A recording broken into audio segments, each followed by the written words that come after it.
Success! Hopefully, this is worth 60 horsepower.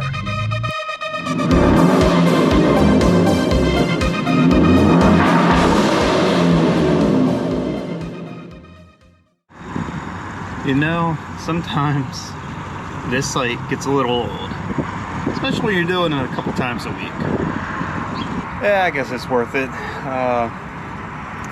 What do they say? Miles per gallon? Sounds about right, because it sure in hell ain't miles. Alright, we're all topped off and ready for a trip. And where are we going, you ask? Oh, that's a great question. Let me explain.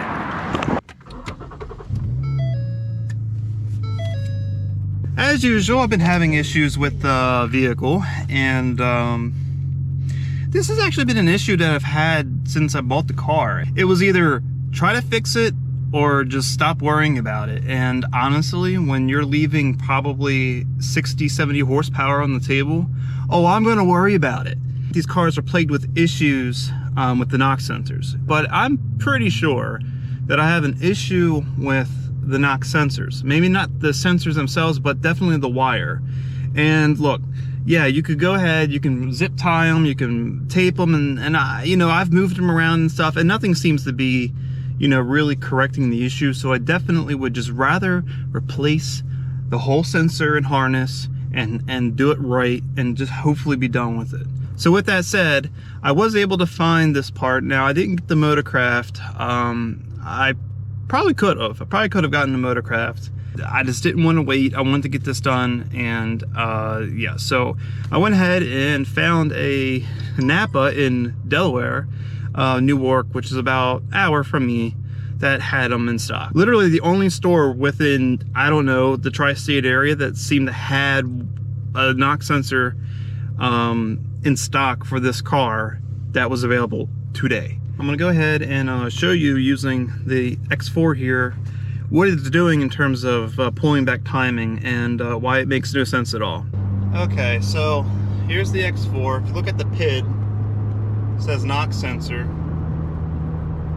This is what happens, and it does it at different times, different load scenarios, no matter what. So I'll kind of get on the throttle here and see that plus, it was like +3 degrees, and when it's positive like that, it means it's pulling back timing. You want to see a dash next to that number, which means it's adding timing. So that's no good, and it'll do that often. It'll do that no matter what. Sometimes if you keep repeating it, like, you know, the same load or whatnot, it will go back to adding timing. So it's not like I have bad gas or something, or something really wrong. No, it just decides when it wants to pull timing, regardless of, you know, an actual reason to do so. And that's exactly the problem I've been having with this car. And actually, I've been having that problem since I've bought this car. And I've been having like inconsistencies with how the power is and everything. So I'm hoping once I get the knock sensor fixed that I will resolve a lot of the issues I had with the power.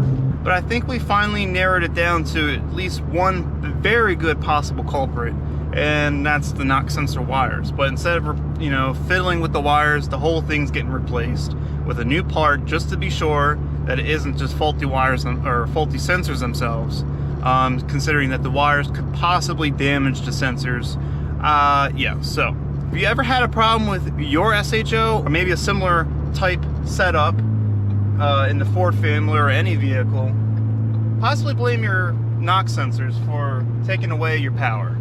Now, don't get me wrong, they're nice to have, trust me, but damn, this gets annoying. It never fails around the Baltimore area to ever be able to get anywhere without dealing with an accident. Like, it's just crazy, people always wiping out around here. Oh, good for you, buddy. At least you waved, that makes it better. Yeah, see, all you guys got to do is just be a little bit more careful when you go and cut someone off, and maybe you know, none of this would happen. We would all get to where we got to go, nice and safe. And ooh, oh, Hey, thanks for waiting to the last minute to get over. I appreciate your cooperation. Oh, goodness. That was a small delay, hopefully, and in our trip here. A few minutes later. Come on, guys. This really isn't acceptable. This is a highway with a speed limit of 65, and now it's a parking lot. Oh, come on.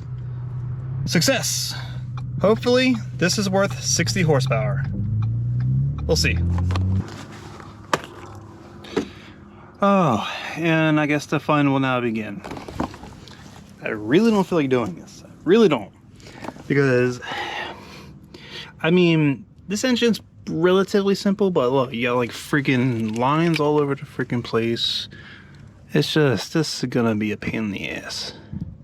Well, I'm gonna take care of the obvious things first, and that is disconnecting the battery, because we don't want that to, you know, be doing anything. So let's put that there, and that's done. And I guess we can start disconnecting certain things, like that nut right there. Set that to the side. I should probably go get my tray so I don't lose things. You know what? I'm just gonna use this right here, because that works.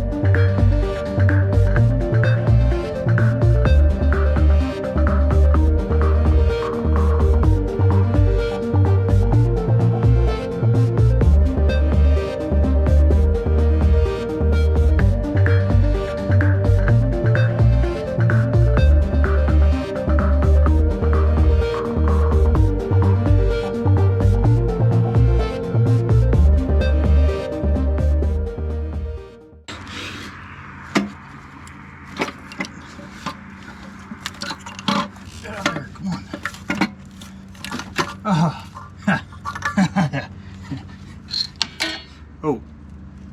Oh, where the hell did that go? Success! Alright, well, I just realized that in order to get to the knock sensors, you gotta pull the fuel rails out. That's just more stuff to take apart. Man, I'm really getting to know this car. Well, welcome to day 3 of this pain in the everything project. You know, I really didn't think it was going to be this much involved, but here's an update. A lot of stuff has had to come out. I've had to take the whole battery tray out, and of course the battery out, so I had room to get this annoying thing out. This sits in the middle of the engine block, and so it's a coolant pipe that actually I hope goes back in, because then I'll just realize I bent the end there. That's because I had to beat this thing to no end to get it out, because you have to slide it out through the side to get it out, and that's just so annoying. I hope it goes back together. The pile of parts has grown to a point where I didn't think it was going to. I've gotten to a point now where I can access the knock sensors and get everything put back together. Now there's a second part to this that's actually beneficial to the whole project. When I first sought to get a replacement part, the only thing I could find that day was a Napa piece. So I ended up getting their Eklund brand, or Echelon, or I don't know, however you pronounce it, brand sensor, and it seemed nice. You know, it seems like what's in there, but to me that's not what I wanted.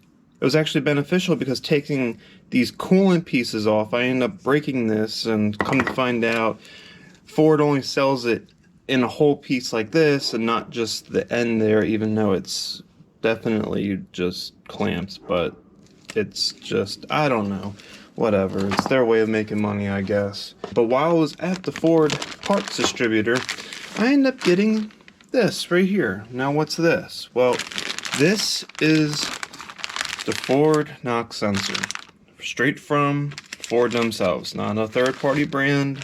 It is a Ford piece, and the quality is bar none. The important part about this is right here. I don't know if you can see that, but see how there's this extra like a sheathing or shield here, zip tied to the end around the connector. Now this is what these cars are notorious for, is because this will keep rubbing up against the engine, rub into the wires, and then you have problems, which is what I believe I have right now.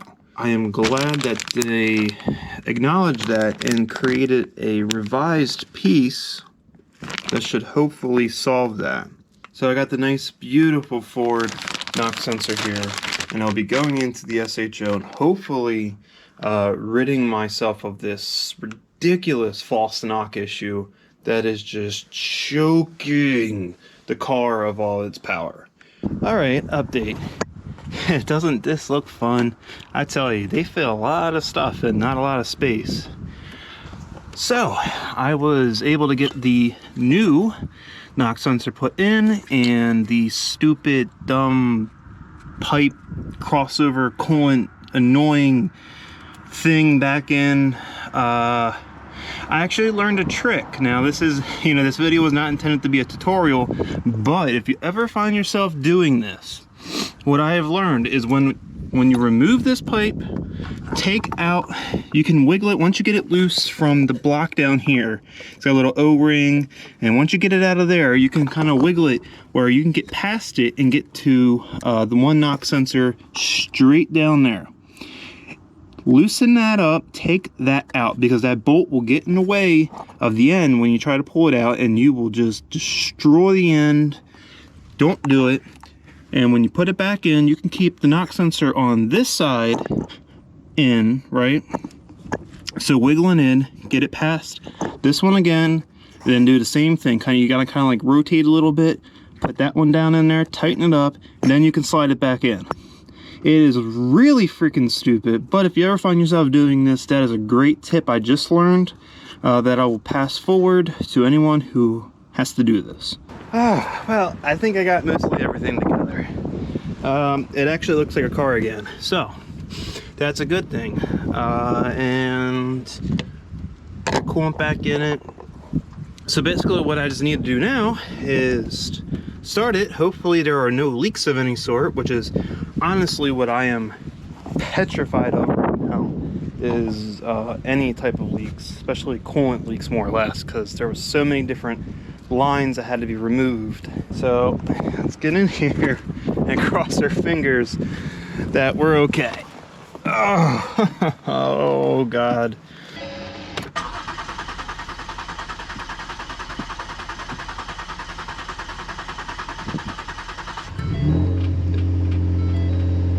There we go. There we go.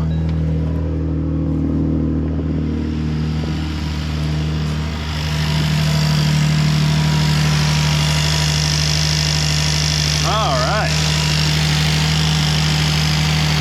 We have life. I don't see anything I shouldn't be. Fucking some smoke here, burning off some stuff. Now we just gotta get the system burped, and I think we'll be okay. Well, it looks like we had success with doing everything. There doesn't seem to be any leaks or any major problems from the repair, which is good. Now it's time to actually test and see if we actually fix the problem we sought after to repair in the first place, which is try to eliminate the false knock I was having. All right, so we're getting on the highway here, and let's see if we have any positive knock.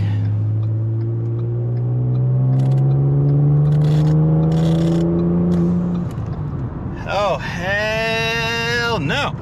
Almost 1.5 degrees negative knock. That's what I'm talking about right there. There's always that part throttle stuff too that would mess it up. All right, let's see here. Let's do another kind of stab at the throttle. Looks like we were getting a little bit of positive knock, but not nearly the same amount. And part throttle, that's okay, that little bit. Before it was like 6-7 degrees. That's insane. Now we just gotta see how it does full throttle. All right, so this is the day after the last clip you just saw.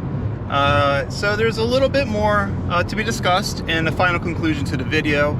So yes, after all of this, it has been determined that my car was indeed having an issue with the knock sensor, and that I was experiencing severe power loss due to a malfunctioning knock sensor. So replacing that knock sensor did rid the car of those issues, and it's back to normal now. It's got a lot more, it actually feels better than it did, quite honestly. So, you know, I was having issues for a long time apparently, and they didn't really start showing up here until just the last few weeks or a month or so of driving, and it really became apparent that there was an issue. But regardless, all is good and everything is working fine. The show's got go again, and it definitely feels a lot better. I'm just happy to have the car feel this way again. It's nice. It's a nice feeling. All right, so that is it for this video. If you liked the video, please give it a thumbs up, share it with your friends and family. And if you want to see more content like this, then go ahead, give yourself the best Christmas gift ever and subscribe to the channel. Don't you love the pitch? And stay on the lookout for that next video.